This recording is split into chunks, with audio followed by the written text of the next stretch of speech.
भद्रं कर्णेभिः शृणुयाम देवाः भद्रं पश्येमाक्षभिर्यजत्राः स्थिरैरङ्गैस्तुष्टुवागुंसस्तनूभिः व्यशेम देवहितं यदायुः स्वस्ति न इन्द्रो वृद्धश्रवाः स्वस्ति न पूषा विश्ववेदाः स्वस्ति नस्तार्क्ष्यो अरिष्टनेमिः स्वस्ति नो बृहस्पतिर्दधातु। ओम शांति शांति शांति। ओम सदाशिवसमारंभां शंकराचार्य मध्यमाम् अस्मदाचार्य पर्यन्तां वन्दे गुरुपरम्परां। गुरुर्ब्रह्मा गुरुर्विष्णु गुरुर्देवो महेश्वरः गुरुः साक्षात् परं ब्रह्म तस्मै श्री गुरवे नमः। সভামঞ্চে উপস্থিত আমার শ্রদ্ধেয় গুরু আচার্য যারা রয়েছেন তাদের চরণে আমার সশ্রদ্ধ প্রণাম।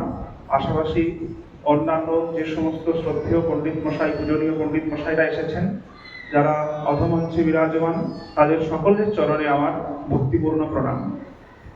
এবং আয়োজক এই যে পুণ্য ক্ষেত্র প্রেম মন্দির আশ্রম সেখানে স্বামীজিদের আমার অকুণ্ঠ কৃতজ্ঞতা এবং প্রণাম জানাই। আমি প্রথমেই বলি যে একেবারে ভগবত গীতার ভাষায় যে বেপথুশ্চ শরীরে মে রোমহর্ষশ্চ জায়তে গাণ্ডীবং সংসতে হস্তাৎপর্চৈব পরিযায়তে। কারণ এখানে মঞ্চে যারা উপস্থিত আছেন অনেকেই আমার গুরু, তো সেই সমস্ত গুরুদের সামনে এবং অধমঞ্চেও যারা আছেন সেখানেও অনেকেই আমার গুরুতুল্য রয়েছেন যাদের কাছে আমি বিভিন্ন সময় শিক্ষা নিয়েছি। তো তাদের সামনে কিছু বলা একটা ধৃষ্টতার মতো মনে হয়, তবু এই রকম একটি মহতী সভায় কিছু বলার জন্য সুযোগ পেয়ে আমি ধন্য। প্রথমেই আমি আরেকটু কথাও বলে রাখি যে আমার কথাগুলি এইরকমই যে ঠিক ভোর হওয়ার আগে মানে সূর্যোদয়ের পূর্বে কোকিল যেরকম ডাকে, পাখিরা যেমন ডাকে কিচমিচ করে, তো সেই রকমই এর পরবর্তী ক্ষেত্রে অনেক সমস্ত আচার্য সূর্যোদয় হবে। আমাদের যারা উপস্থিত আছেন তারা সূর্য তুল্যই, তো সেই সূর্যোদয়ের পূর্বে আমি ওই পাখির কিচিমিচি কিছুটা শুনুন। তো মূলত আমি একটি কথাই বলবো, আজকের এই মহতী সভা আমি অনেকদিন আগে একবার একটি প্রস্তাব রেখেছিলাম মহারাজজির কাছে যে যদি এরকম পণ্ডিত সভায় কিছু বিষয় নিয়ে চর্চা হয় তাহলে খুব ভালো হয়। মহারাজ বলেছিলেন নিশ্চয়ই খুব ভালো হবে, এটা ভালো প্রস্তাব, আমরা অবশ্যই আগামী দিনে ভালো ভালো বিষয় নিয়ে চর্চা করব। কারণ এই রকম সভাগুলিকে নষ্ট হতে দেওয়া যায় না, এখানেই সিদ্ধান্ত আমাদের নিতে হয়। তো এই যে মহারাজ অত্যন্ত গুরুত্বপূর্ণ একটি সামাজিকও বটে। তো এই সামাজিক ক্ষেত্রে সত্যিই আমাদের খুবই আমরা মর্মাহত হই যখন দেখি আমাদের পূজিত দেবতারা, সেই সমস্ত পূজিত দেবতারা গঙ্গার তীরে পুকুরের পাড়ে আবর্জনা ময়লা যেখানে রয়েছে তার পাশে, কখনো বা বাড়ির যেখানে পরিত্যক্ত জিনিসপত্র থাকে সেই পরিত্যক্ত জিনিসপত্রের সঙ্গে প্লাস্টিকে মোড়া, কখনো বা অনাচ্ছাদিত অবস্থায় যেভাবে হোক বিভিন্ন ভাবে দেবতারা মানে দেবতাদের বিগ্রহগুলি, পূজিত বিগ্রহগুলি পরিত্যক্ত অবস্থায় রয়েছে। আমার তো মনে হয় না এরকম কোনো বিধিবিধান আমরা কোথাও শাস্ত্রে পেয়েছি।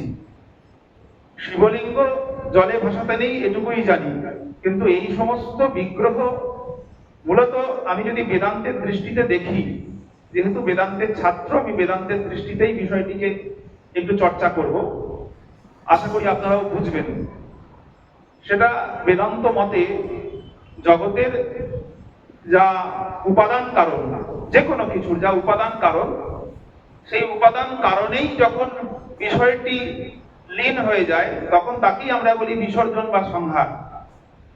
তো দেবতার বিসর্জন আমরা দুভাবে দেখি। একটি হলো যে দেবতাকে আমরা যখন গঠন করি, মানে মৃন্ময় হোক বা যেভাবেই হোক, যখন গঠন করি বিভিন্ন প্রাকৃতিক উপাদান দিয়ে, এই পঞ্চভূত দ্বারা যখন গঠন করি মাটি জল প্রভৃতি দিয়ে, তখন সেটি মৃন্ময়ী প্রতিমা হলো। অর্থাৎ এই মৃন্ময়ী প্রতিমার মূল উপাদান আমরা এই প্রকৃতি থেকে নিলাম।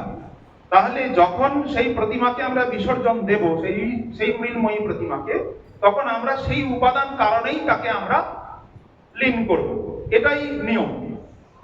অর্থাৎ সেই মাটি জল থেকে উঠে আসা নির্মাণ করা দেবতা আবার ওই মাটি জল প্রভৃতিতেই লীন হয়ে যাবে, কারণ থেকে এসে কার্যরূপে অবতীর্ণ হয়ে আবার যখন তার প্রয়োজন ফুরিয়ে যাবে তাকে আবার নিজ কারণে লীন করে দেওয়া হবে। এটাই একটি নিয়ম হওয়া উচিত।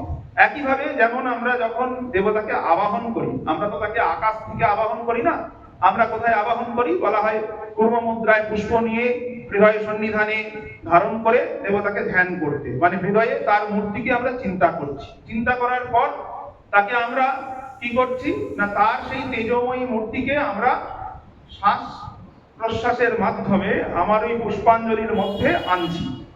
দেখবেন গ্রন্থে স্পষ্ট উল্লেখ করা আছে যে তাকে আমি শ্বাস প্রশ্বাসের মধ্য দিয়ে নিঃশ্বাসের সঙ্গে তিনি যেন প্রবেশ করছেন আমার পূর্ব মুদ্রায় থাকা অঞ্জলিতে।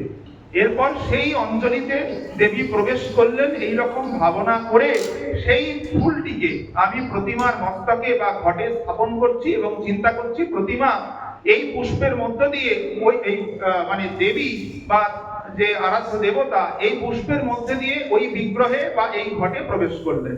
তারপরে আমরা তাকে আবাহন করছি ইহা গচ্ছ প্রভৃতি বলে। তো একইভাবে যখন বিসর্জন করছি এইভাবেই বিসর্জন করছি। ওই সংহার মুদ্রায় আমি কি করছি, পূর্ব মুদ্রায় যাকে ধ্যান করেছিলাম সংহার মুদ্রায় তাকে আবার গ্রহণ করলাম, সেই পুষ্পটিকে গ্রহণ করলাম, গ্রহণ করে তাকে আমি আবার শ্বাস দ্বারা নিজের অন্তরে নিয়ে নিলাম। অর্থাৎ যেখান থেকে উৎপত্তি হয়েছিল আমি সেখানেই ফিরিয়ে দিলাম। তো একইভাবে মৃত্তিকা থেকে তার উৎপত্তি হয়েছে, সেই মৃত্তিকা জল অবস্থায় তাকে আমরা জলে বিসর্জন দেব। কিন্তু যদি আমি পাশে ফেলে রাখি না, ঠিক যেরকম একজন মানুষ তার শরীর যাওয়ার পর তাকে যদি আমরা ফেলে রেখে দিই সেটা অন্যায় করছি। দীর্ঘ সময় ফেলে রাখার ফলে কি হচ্ছে, নানা প্রকারের সমস্যা হচ্ছে। বেদান্তে আরো অন্য সমস্যার কথা বলা হয় যদি ফেলে রাখা হয় দেখো তো সেখানে কোনো অপশক্তি এসে সেটা অধিকার করতে পারে। একইভাবে যে পূজিত বিগ্রহ সেটি তার থেকে আমরা আবার নিজের অন্তরে নিয়ে নিয়েছি দেবতাকে, তখন সেটিকে যথাযোগ্য সংস্কার পূর্বক নিরঞ্জন করতে হবে, জলে নিক্ষেপ করতে হবে। তো সেই কথাই বলা হয়েছে, এটাই মনে হয় আমাদের হওয়া উচিত। এবং বিভিন্ন ক্ষেত্রে আমরা দেখি মানুষের আবেগ এখানে হচ্ছে অন্তরায়। এই পদ্ধতিতে মানুষের আবেগটি হলো অন্তরায়। কি করা হয় না, মানুষ বলে কার্তিক এনেছি, তারা কার্তিকের দেবত্ব ভুলে যায়, কার্তিককে তারা সন্তান রূপে গণনা করতে থাকে এবং সন্তান রূপে গণনা করে এই সন্তানকে তো জলে ফেলবো না। গোপালের সেবা এখন আর গোপালের সেবা নেই, সন্তান সেবা হয়ে গেছে।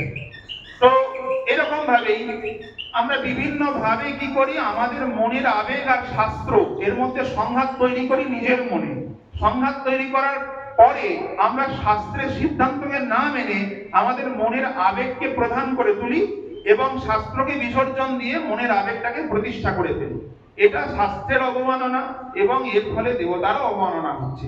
নিশ্চয়ই আপনারা সকলে আছেন, এ বিষয়ে আলোকপাত করবেন। আর বক্তব্য দীর্ঘায়িত না করে আমি এখানেই শেষ করছি। সকলকে ধন্যবাদ।